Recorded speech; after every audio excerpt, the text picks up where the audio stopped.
Welcome. Today's guest is Karen Woomer. Karen, who is originally from Pittsburgh, is the 54-year-old mother of two adult sons. She's been married to her husband Brian for nearly 29 years. Karen worked in the pharmaceutical industry for Merck for 23 years in sales, marketing, and management. 8 years ago, she decided to step back from her career to spend more time with her family. Then in 2020, she got a diagnosis that rocked her world: colon cancer.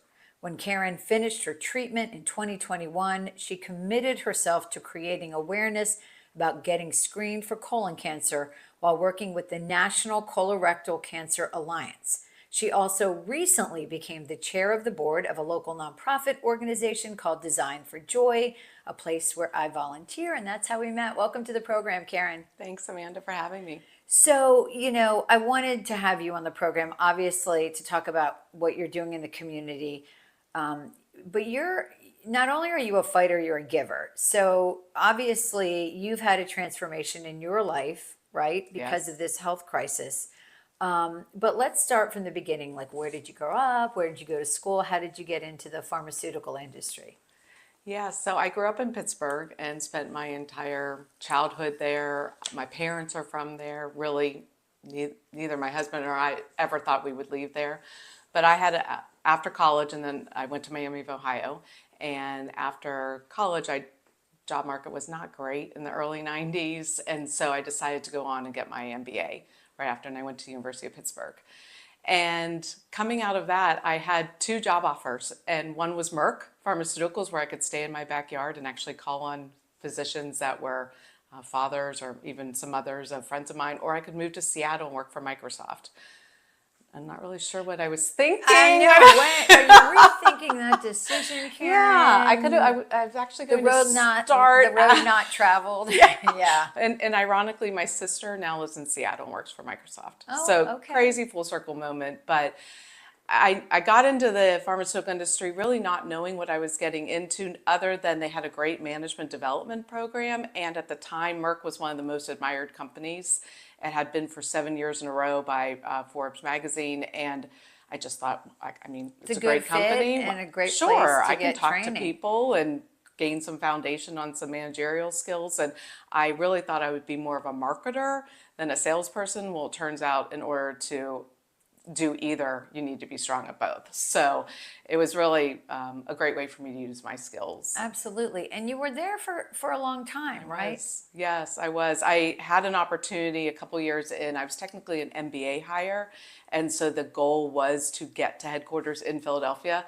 And but a couple years into my career there, I met my now husband and put a little pause on quickly moving over to the corporate headquarters just Sure. to flesh out that relationship and see if it was worth exploring, and it was. And so quickly, a little over a year later, we got married, and then I did move him, and and a family business that I broke up, and moving him to Philadelphia so I could start more of the marketing side of my career. Gotcha. So you were there for a while. I was with over in Philadelphia for 3 years, and then we ultimately had an opportunity to move down to Raleigh, and we've been here almost 26 years since. So at some point you have two boys, right? Mm-hmm. And they're growing and they have needs, and you decided to step back. And that happens in a lot of families where you have two wage earners and one person steps back. More often it's the mother. And usually that's an economic decision where, if the man is making more, the husband's making more, that makes sense financially for the family. How did you guys make that decision for you to step back? Out of necessity, I worked for many, many years because my husband started a business here in Apex, North Carolina. And really, he's an insurance agency, an independent insurance agency. I was his first customer. So he started with nothing. And so for those first 10 years, it was all my income. And I was the only breadwinner at that point. And fortunately, with me being able to earn a very good living for our family, Brian was able to reinvest his earnings into his business and grow it pretty rapidly. And so when I got the opportunity to step back from my career, we were in a financial position where, although we were definitely taking a financial hit, we knew that that time, my boys were both in high school or about to enter high school, that that was going to become a critical point for one of us to be just more involved. For some cases out of necessity. My younger one played travel hockey, and if you play hockey in the South, your local rinks are 45 to 60 minutes away, and we would play games like a regular weekend would be in Washington, D.C. And really early too, I recall, just to get the ice time for the travel, Yeah. and for the practices. It's hard. Yeah, terrible hours. Nothing that we regret doing, but certainly it was going to be challenging for me to continue to lead the lifestyle I was leading with Merck and working and traveling.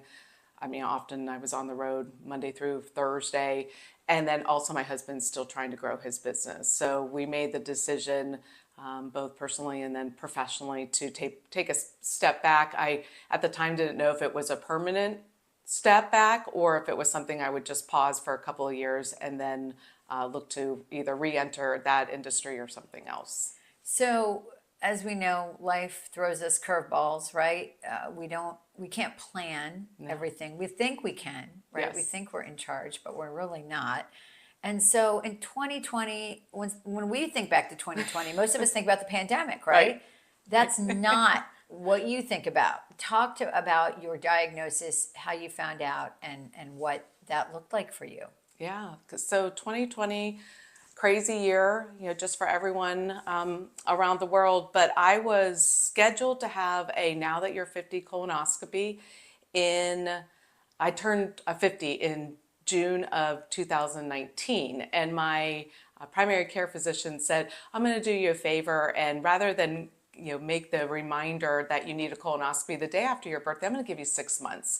And so she sent me a reminder in January of 2020. And so I scheduled my colonoscopy and I scheduled it for March of 2020. At the end of March. Well, needless to say, that didn't happen because at the time, the healthcare systems were shut down. They didn't even know how to have elective procedures. And so it got pushed out to June. And then June came along and I actually had a scheduled trip that I took so that I pushed it out, and the earliest I could get was September. And so on September 9th, I had a Now That You're actually 51 colonoscopy, and I came out of that with, did all the prep work, had some friends kind of help me figure out how to best handle prep day, and truly thinking nothing That of it was that. a It was routine. just an event. It Sure. was just going to be Inconvenient, Yeah. but it was something no you knew big you deal. had to do. Right. I was most excited about what am I having for lunch when I Right. wake up. And so the gastroenterologist that did my procedure, I woke up to her face. And normally, I didn't know anything different at the time. You're normally waking up to a nurse. Yeah, to a nurse. So this was unusual. Yes. This doctor wasn't going to wait. Right, exactly. And you're groggy and you're coming out of it. And she said to me, I'm going to get your husband. There's some things that we need to talk about.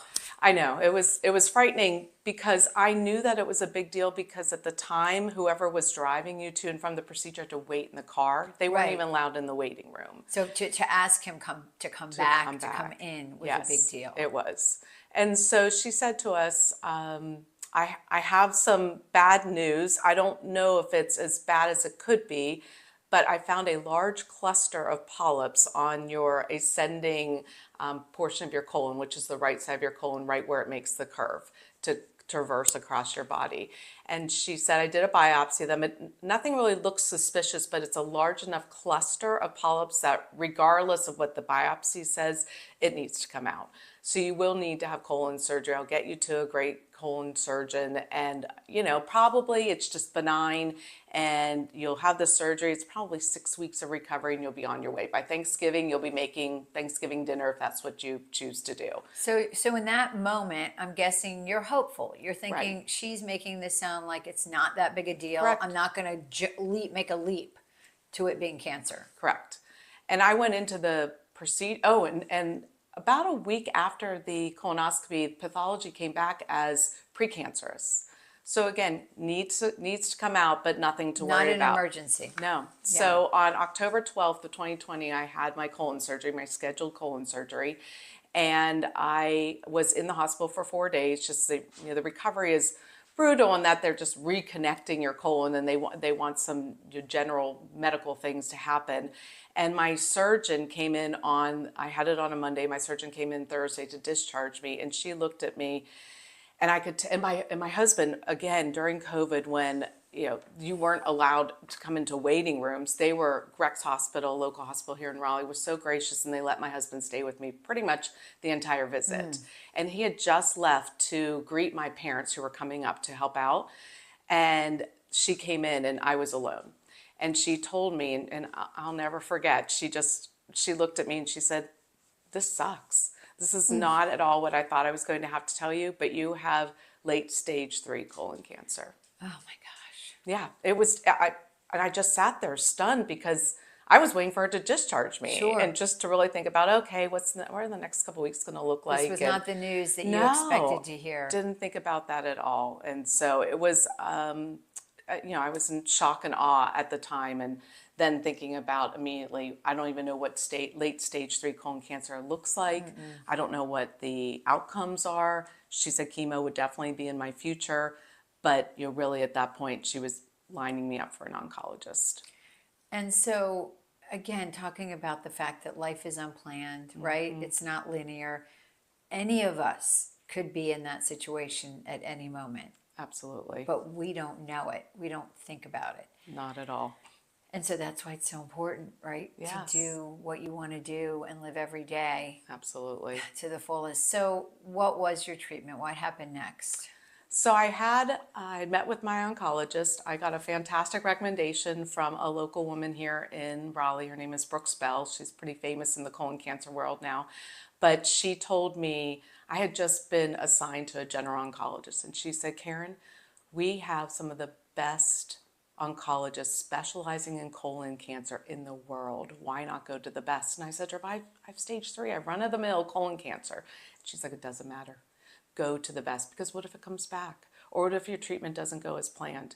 And those words of wisdom and advice from her became, for me, totally changing the trajectory of my treatment. I ended up at Duke. I ended up with a phenomenal oncologist who encouraged me, but because I was on the younger side and relatively healthy, to go for the more aggressive treatment. It was a shorter duration, but the chemo was strong.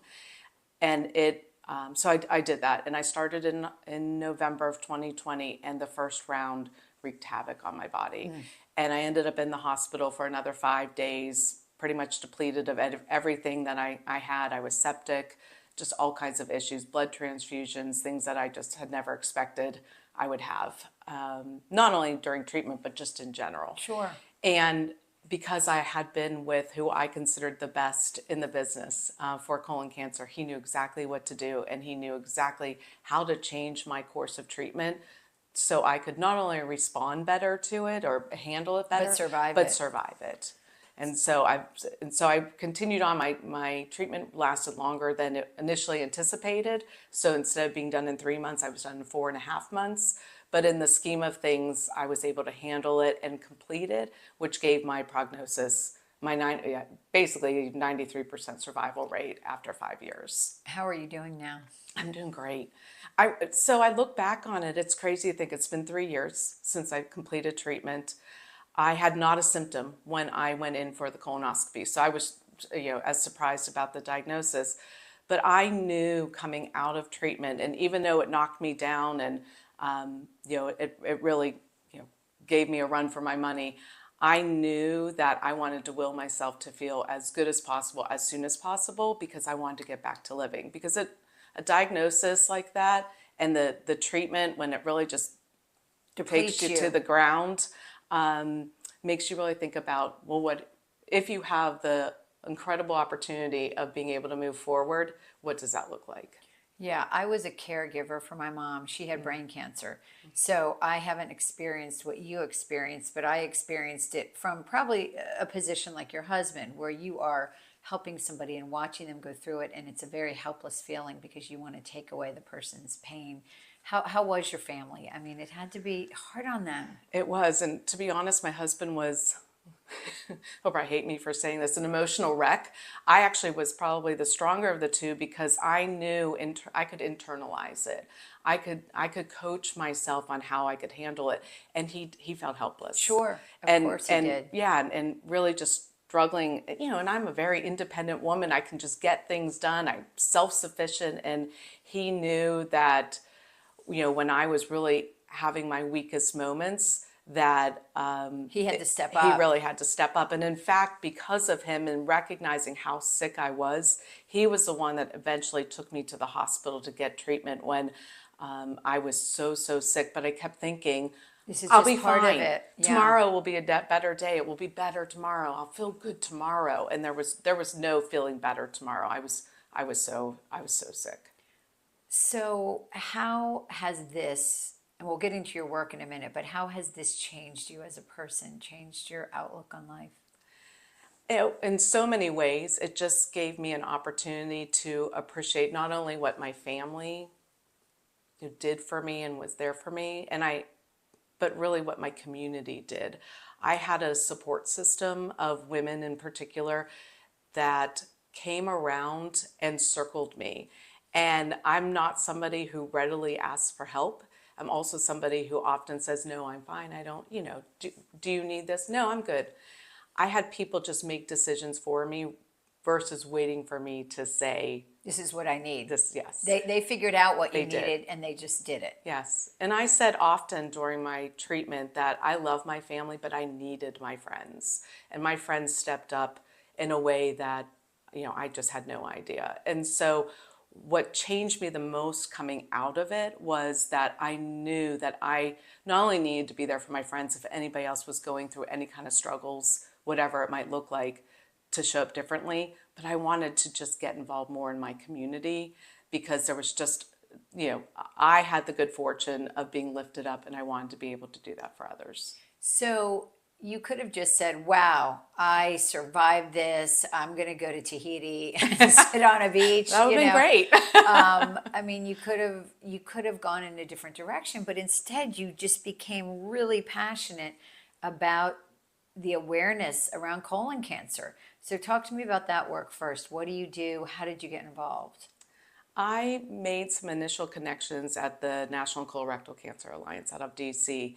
And I knew that based on my background in sales and marketing, that I could communicate to others. And so when they reached out to me after first hearing about my story, and Brooks Bell, who I mentioned before, is on their board and had shared a little bit about me with them, they said, would you be willing to get involved? And I said, absolutely, how can I help?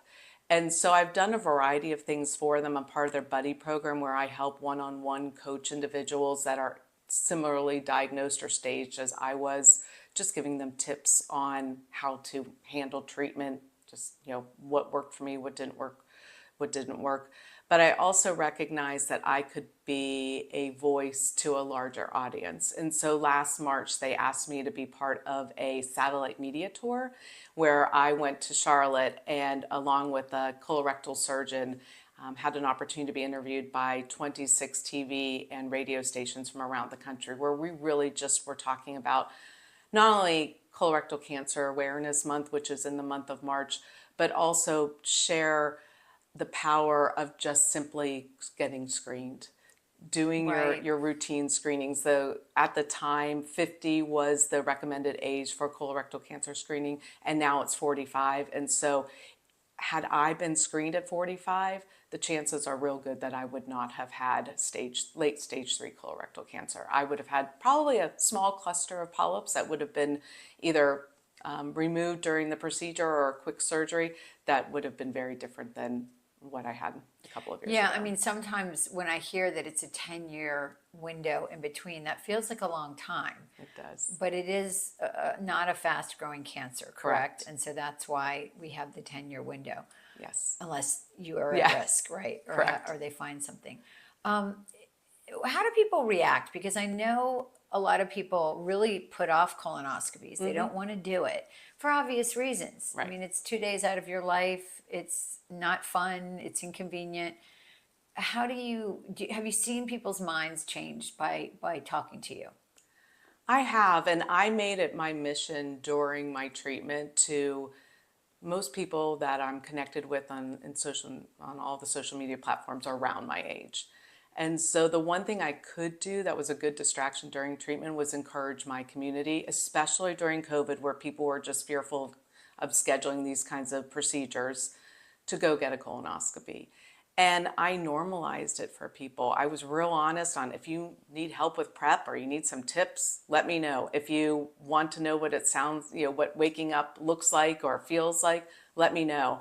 One tip I was given is you can eat gummy bears as part of your prep day, because gummy bears, when they hit your stomach, they do dissolve into clear liquid, except for purple and red. Yes. But it feels like you're chewing on something. So it was just a great little tip that I encouraged others to consider. And so during my treatment, I had almost 100 people get a colonoscopy because of my story within my community, of people just sharing my story and encouraging everyone they knew that was eligible for a colonoscopy to get one. That's fantastic. I mean, that's a true testament to what you're doing. So you are also, you're not a wallflower, you're doing a lot of things. You're also the chair of the board of an organization called Design for Joy, which is how we met, because I'm a volunteer there. And they take women who are in vulnerable situations, homelessness, human trafficking, addiction, prison, abuse, and they give them a job, which is amazing, and pay them a living wage and show them a skill, which in this case is working with leather products, and then help them get a job outside of the organization. So tell me how you came to DFJ, as we call it, and why it's so important to you. Yeah, DFJ has really found a very special place in my heart. When I was, before my cancer treatment, or before I was diagnosed with cancer and then my cancer treatment, I got real involved in my kids' high school. And they went to Cardinal Gibbons, which is a local high school here in Raleigh. And I was the co-chair of the family association. And we had decided to really, in order to engage parents differently, because that was our job, is focus less on the kids and more on the parents, is we wanted to create just an atmosphere of joy. And so that just stuck with me. When we picked the motto, choose joy, and choosing joy as a high school parent can be a challenge. Sure can. Yes, I've been there. And so when I was really looking for an organization, because I knew that I wanted to continue to partner with the National Colorectal Cancer Alliance, but I wanted something local. I wanted to feel a personal connection in this community. And so I happened to meet one of the co-founders of Design for Joy, Carrie Heisey, at a local shopping event. And I immediately connected with her. And I could have talked to anyone else in that exhibit or that booth space that day, somebody who was just volunteering or working retail, but I met the founder. And she inspired me. And the fact that the word joy was in the title, name, it was a symbol for you. It was just this, I had been volunteering at different organizations in the Raleigh area, but I hadn't found home. And the moment she started to describe this organization and the power that they had, this gift that they were giving to these vulnerable women in Raleigh in some kind of crisis situation, moved me. And I knew that I wanted to start volunteering. And so 2 weeks later, I started showing up on a Tuesday, which led to the next Tuesday, which led to the next Tuesday and beyond. And now you're leading the board.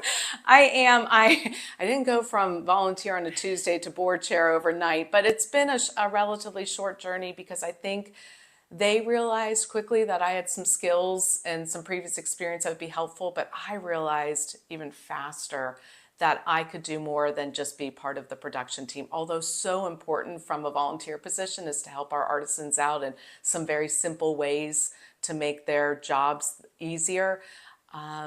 There was just an opportunity for me to share the great news about Design for Joy and to engage my community differently about this organization. And I know you've helped, what is the number now? It's more than 100 women. Yes. And as of today, it's 143, okay, but by the time this airs, there are probably close to 150 women over the past almost 7 years. And you've paid them living wages to the tune of over $500,000. $500,000. And a lot of that's obviously, it's a nonprofit, so due to the generosity of the community. And so you are not only now helping with awareness about colon cancer, but you're doing something, like you said, right here in your community to help uplift. It seems like that's your passion, no matter what you're doing, is to try to uplift people. And do you think you had that before your diagnosis, or you think it was there, but it got ramped up? I think in general, I've always been a positive, uplifting person. I think that's just my nature. But I think when given the opportunity to be deliberate about it and thoughtful of how there's people within the area that I live that could benefit from me just being a support system for them, maybe differently than I'd supported in the past or they've been supported in the past, gave me a chance to be, it just, the meaning was just different for me. And it truly has made me a better person because of it. So many women that we talk to on this podcast or talk about, one of the issues for a lot of women is kind of not finding purpose after a certain age and feeling maybe stuck or unseen or unheard. And, I think we don't always emphasize it, but volunteer work is a great way to find a purpose, right? And to dig in and help others. I mean, we help ourselves and heal ourselves by helping others in a way. And so, what kind of advice would you give to women who maybe feel like they're not sure where they fit in at this point in life and what direction to go in? I have a couple of friends that have recently retired, and they have said to me, I don't know what to do. What do you do with all that free time? And I mean, I quite frankly look at them and go, well, I don't have any. that much I know, free I time. say the same thing too. I long for free time, but and yet I don't. What is free time? Right, it's a choice. It's Sure. how I'm choosing to use my time. And so I would encourage people just to be willing to get out there. Put yourself out there. Know what inspires you, what truly brings you joy, and find that. There's organizations, there's community projects. It doesn't have to be true volunteering at a nonprofit. There are so many ways to get involved, even if it's circling back to your kid's school and doing something differently there for a next generation. It's just to take the time to understand what would give you that purpose and to inspire you to hopefully inspire others. That we don't have to just sit around and be bored. I like I said, I long for boredom, but No, that's some great advice, Yeah. I think. And you may not hit it right the first time. Like you said, you did a bunch of I things did. until you found Design for Joy. And I think that there are different opportunities out there, and you just have to try something, and maybe it's not a right fit, and you try something else. Right. I also want to get some advice for women that might be going through a health crisis, because I think that is just in itself, it's so daunting, right? And you as a mother, as a wife, you're thinking of all these other people in your life and how it's going to affect them. How do you talk to somebody, and I'm sure you have through your work, about, look, there's life on the other side. You just have to get there. Yeah. And how do you do that? How do you support people in those situations? I think and everyone's health journey is going to be different, and you will make decisions as you are going through it, because in many cases you don't plan for these things, and so you kind of take one day at a time with it. But my best advice to people is to find your support system and tap into it. I had a woman who I was coaching through this buddy program in the Colorectal Cancer Alliance, and she was going to treatments alone. And it wasn't because another person wasn't welcome, it's that she was just choosing to do it alone. And I talked to her about understanding why. And, and I certainly respected that it was a personal choice. And she just said, I just am trying to get through it. And I said to her, have you considered what it could be if you brought somebody? And that you didn't dread that day, but you looked forward to Spending time with a friend. Exactly. Right. And almost ticking off that day as another getting closer to the finish line. And she ended up in the back half of her treatment bringing a friend and saying yes to people that had offered to come with her. And she told me at the end of that, it changed her treatment. It changed her relationships. It actually allowed her to reconnect with some family members that she had not spoken to in years and who had offered to help, but she had just pushed them away. And people want to help, I think. do. And when my mother had cancer, talking about the circling the wagons, she had friends that came from Philadelphia, and we had, from my friends, 80 days of meals. just the door would open, somebody would come in, put the food on the counter. A lot of the women I didn't know, they were friends of friends, or I Yeah. knew them very, just peripherally. So it's great to offer people a chance to help because they want to help. They I do. think. People sincerely want to help, and it brings them joy in helping you. And in turn, that's why I'm just encouraging everyone that if you are going through something, and again, it's a choice, but if you can, choose to engage others, because you don't have to go through it alone, and you shouldn't go through it alone. There are people out there that they're just waiting in the wings, To and help, to be told, to help. this is, can you give me a ride? Can you bring me a Yes. meal? Can you pick up a Yeah. prescription? Sure. I'll tell you what, a friend of mine came to one of my treatment days. I'd sent my husband and boys on a ski trip. I said, during it was one of my last treatments, I said, go have some fun, because they were really caught up in my treatment and what I was going through. And so one of my closest friends came with me, and we had a great time. Now, granted, I knew that poison was being poured into me for all the right reasons, but even the nurses, we just changed the atmosphere by just truly enjoying each other's company, and even the nurses were coming in just to see what was going on, because there was some loud laughing going on, and it just brought me so much enjoyment and relief that I could relax and just have a little fun, full awareness of what was going on around me. But it was her way of just wrapping her arms around me. And so if you happen to have those people in your life that are willing to do that, let them. Good friends, very good friends. Good friends. And I had people come out of the woodwork that Yeah. I knew as more of acquaintances, but they just wanted to help. I mean, Sure. I, like you, I had 50 some meals delivered in a period of 3 months. It was just unbelievable. amazing. It was. Another really good reason to have a tribe of women, right? Yes. So anything on your bucket list? I mean, I know you're busy, but Well, definitely travel. I do have a travel bug. I love to go and explore new places. And I do something, I think going through cancer treatment taught me to live more for now. I'm a planner by trade. I like to think out 5, 10, 15 years from now, but it really focused me in my current time. And so ironically, there's another podcaster that I listen to. Her name's Gretchen Rubin. She puts out a happier podcast. But her and her sister for the past 5 or 6 years have been doing kind of year-long bucket lists. So 19 things you want to do in 2019 all the way up to Oh, wow. 2024. So I have 24 things that you want to that do I this want to do year? in 2024. Okay. Can you And tell it's- us one or two Sure. of them? I mean, it's as simple as I started changing hardware in my kitchen. I put new hardware, like handles on it, and I need new lighting. I just need to do that. But it's been something that I've just been putting off, but it's on my list. And I'm just going to get it done. They use example as finding that perfect black purse. Like, you can look forever and ever for that black purse, but until you put it on the list and you can check it off, yeah. And there's something really nice about checking things off, right? Exactly. And some of them was like building and stretching, a couple times a week. So simple as a health goal to I want to go. My youngest son moved to Atlanta in August, and I had always made it a goal to see my kids once a month while they were in college.